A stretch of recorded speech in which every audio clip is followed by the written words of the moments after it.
So I'm trying to figure this out because now that we're going to use the Magnum Fuel Pro Star 500,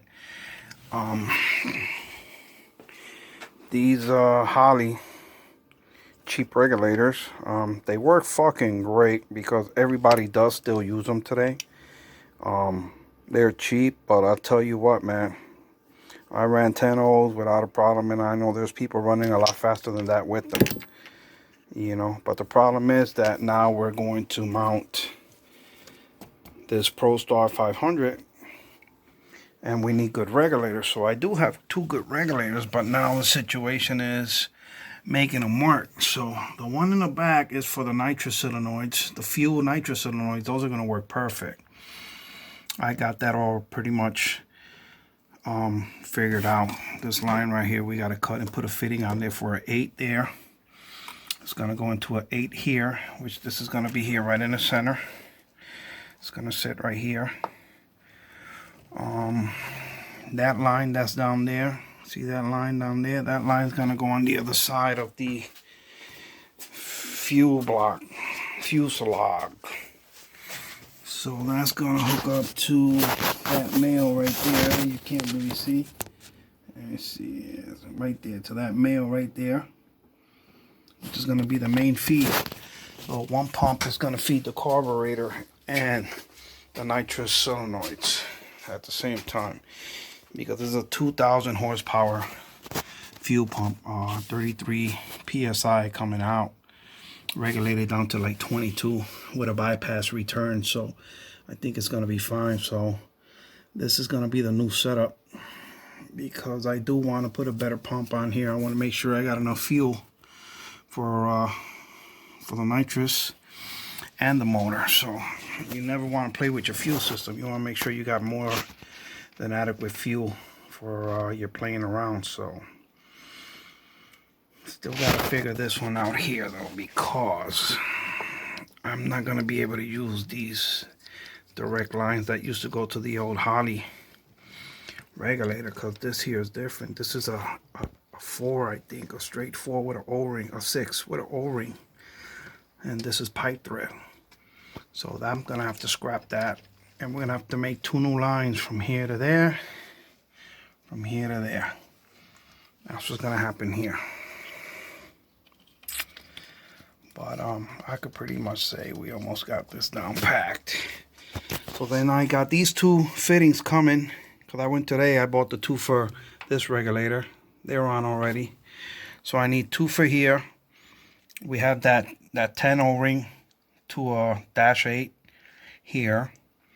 Alright. So on the fuel pump, the only thing I got left is, this is a 12, but I need this 12 to a 8. I need this 12 here to a 8. Because in the back, this is what we have, is an 8, and that's a 12 there. So, and that should be it, man. We should be ready to have the fuel system up and running.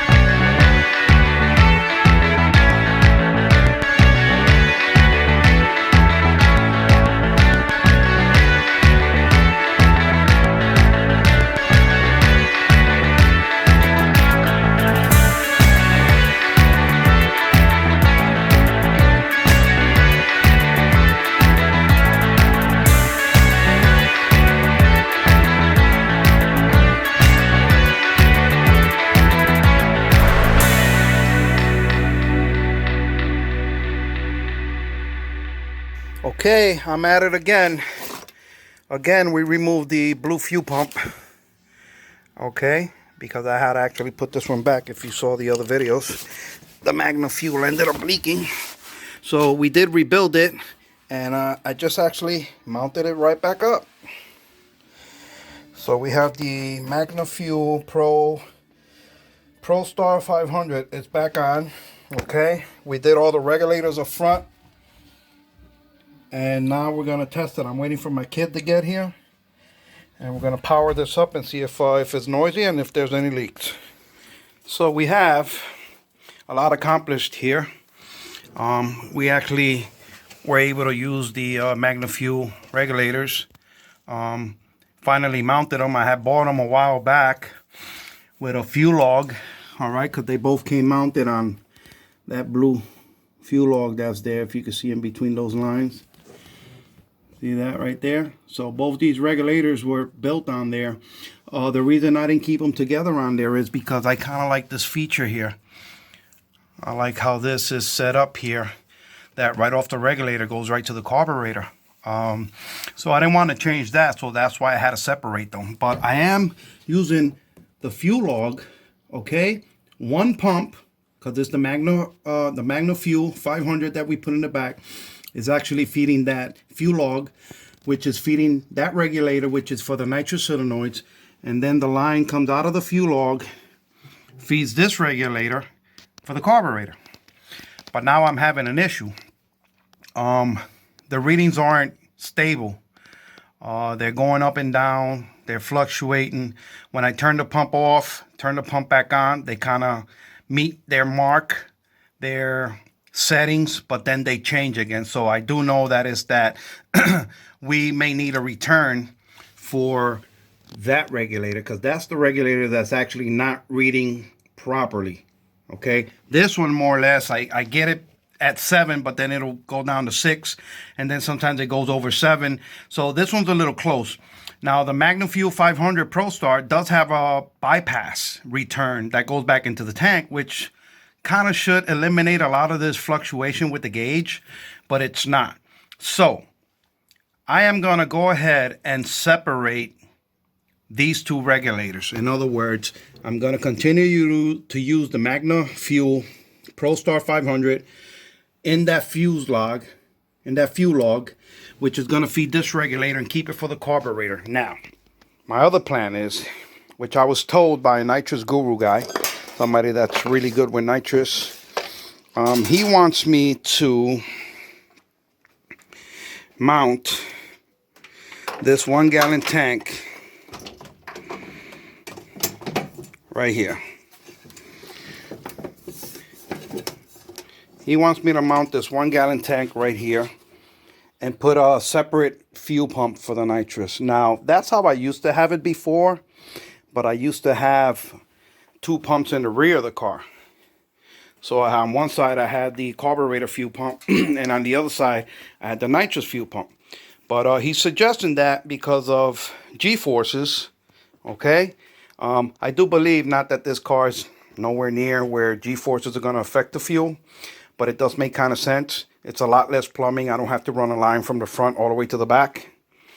So we are going to fabricate and mount this 1-gallon fuel cell here up front. That's what I'm going to work on today. We're going to mount it here.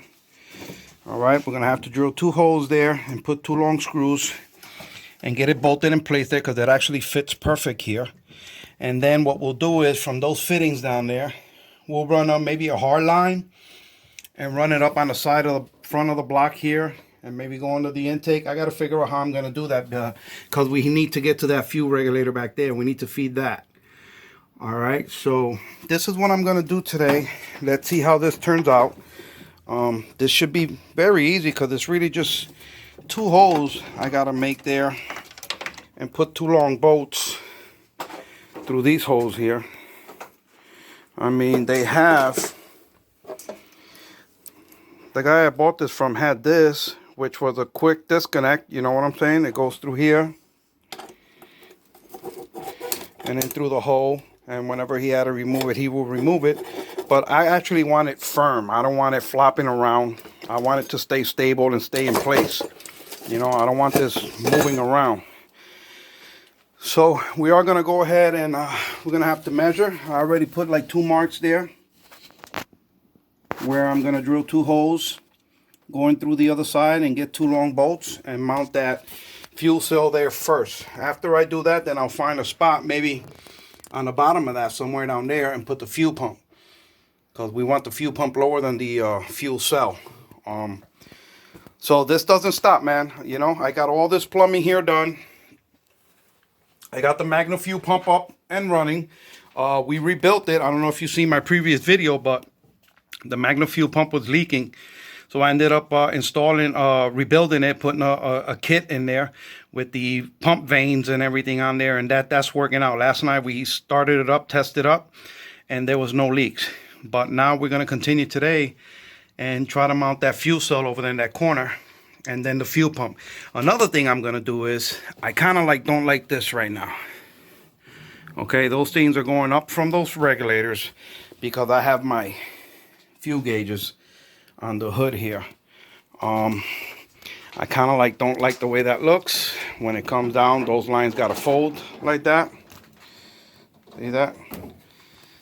And I got my gauges mounted in there. So what I'm going to do is I'm going to change this up.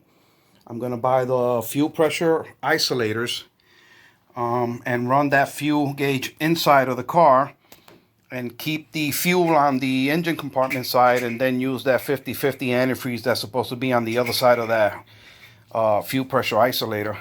And we're going to get rid of this gonzo scoop. I'm going to put the factory scoop back on till I could get a cow hood, because I am going to put a cow hood on the car.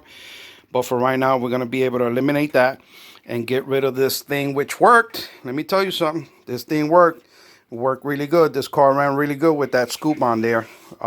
But it's kind of, everybody has a problem with it. Everybody thinks it makes the car look ugly. Why do I have that on there? And so and so. So we're going to continue on, man. The next thing we're going to do is put that fuel cell. So stand by, and I'll keep you posted.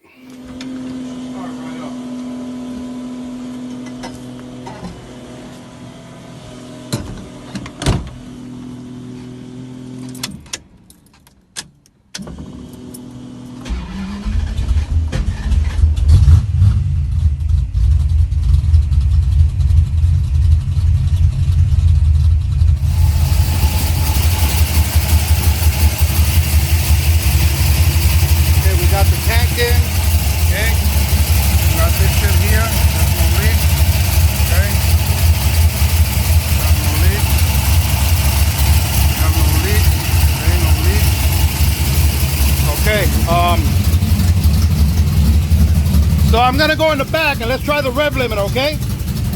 Pump the brake 4 times. You hit the line lock and punch it, okay? Hold it down.